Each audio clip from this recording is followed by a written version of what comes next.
Здравствуйте! Приветствую вас на своем канале. Сегодня я хочу поведать вам очень интересную историю.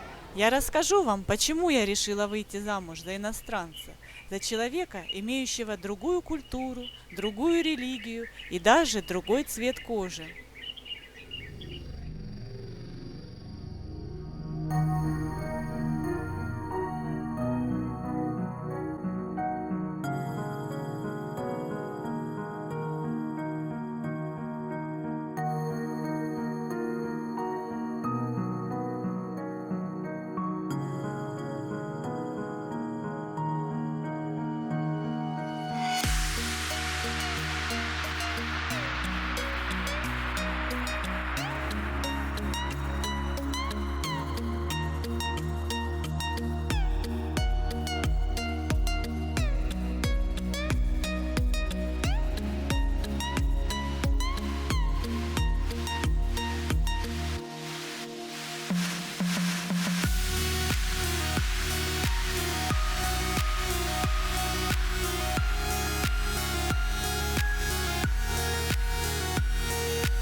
2013 году я впервые ступила на индийскую землю, осуществив давнюю мечту.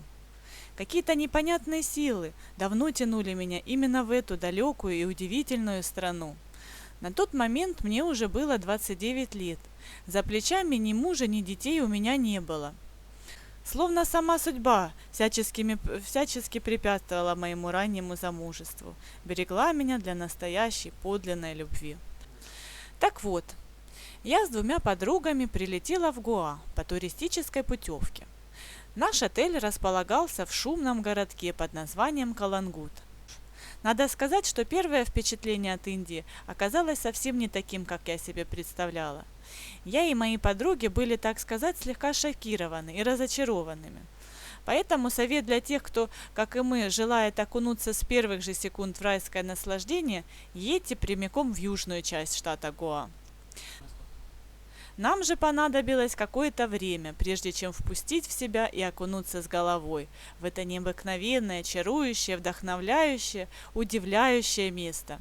Советую сразу расслабиться и получать удовольствие. И не цепляться, не зацикливаться на каких-то мелких неудобствах. Будущего мужа я встретила на берегу моря в первый же день нашего пребывания. На тот момент он работал простым официантом в кафе у моря. Он, как и все работники кафе, пытался заполучить нас в свои клиенты. Однако мы отказались, сказали, что не голодны и хотим посидеть на своей подстилке. Когда мы стали уходить, девочки складывали вещи в сумки, а я пыталась сложить свою роковую подстилку. Но прибрежный ветер упорно затруднял мне мою работу. В этот момент ко мне подбежал этот улыбчивый парень, официант с кафе. Быстро помог мне и вежливо попрощался.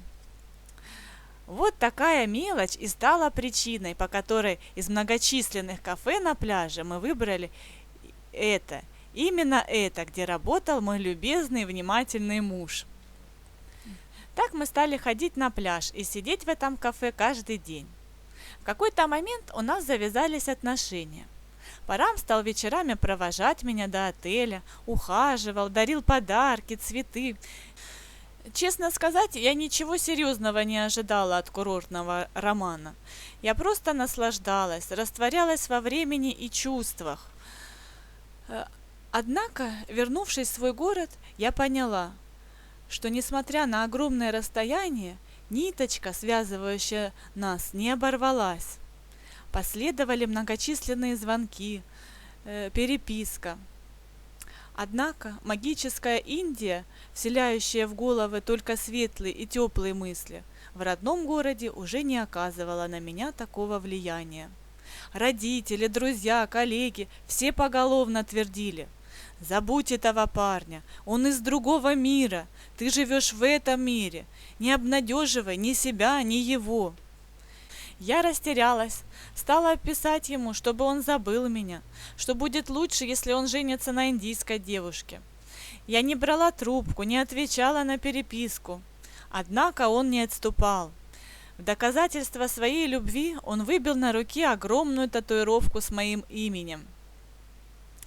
На следующий год мой брат, единственный человек, который поддерживал наши отношения, согласился поехать вместе со мной в Индию, познакомиться ближе с Парамом и помочь нам разобраться в том, имеют ли право на существование наши чувства. Парам на этот раз взял отпуск, и мы втроем поехали путешествовать по стране. Я открыла для себя другие штаты, мы побывали во многих городах. Параму предоставилась возможность проявить другие свои качества, свое гостеприимство. Из него получился отличный гид и экскурсовод. Парам очаровал моего брата, так что тот стал руками и ногами за нашу свадьбу. Парам же, в свою очередь, пообещал найти другую работу и обеспечить мне комфортное пребывание в стране в скором будущем. Так и случилось. В следующем году я прилетела к нему уже сама, в милый уютный отель, который он арендовал для своего бизнеса, а также снял благоустроенную квартиру. Все это в курортном местечке, недалеко от города Мумбаи, под названием Матеран. Я поняла, что Парам не бросал слов на ветер. Еще тогда, когда мы познакомились, он вообще не умел плавать. Это, кстати, особенность многих индийцев. Я в шутку сказала, что он должен научиться. Уже через пару месяцев он проплывал по 40 минут каждое утро. Вдвоем с Парамом мы опять поехали путешествовать, непременно заехали в его родной штат Карнатака. Он познакомил меня со своими родителями, родственниками. Те, в свою очередь, приняли меня. На тот момент мы уже одели обручальные кольца и провели обряд благословения в индийском храме. Однако официально еще женаты не были. Заключать брачный союз я прилетела через 5 месяцев, уже заметно выступающим животом. Я собрала все необходимые документы, мы расписались. Однако каково было мое огорчение, когда оказалось, что туристическую визу успеть продлить в сроки не представляет возможным. Так что рожать ребенка я полетела обратно в Украину. После рождения целый последующий год отец не видел собственного сына. Это было тяжелое время для нас всех.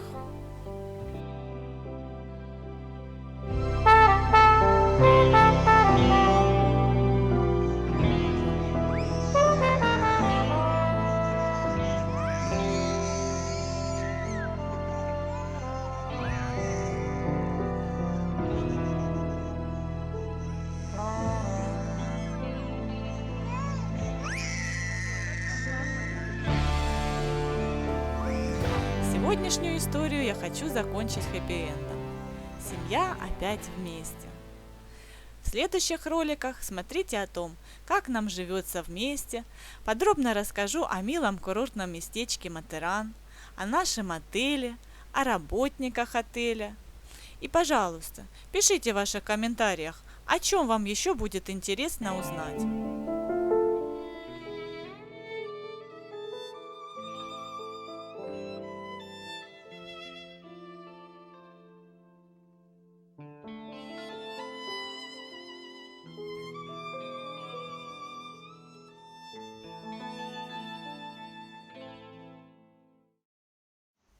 Подписывайтесь на наш канал, впереди вас ждет еще много всего интересного.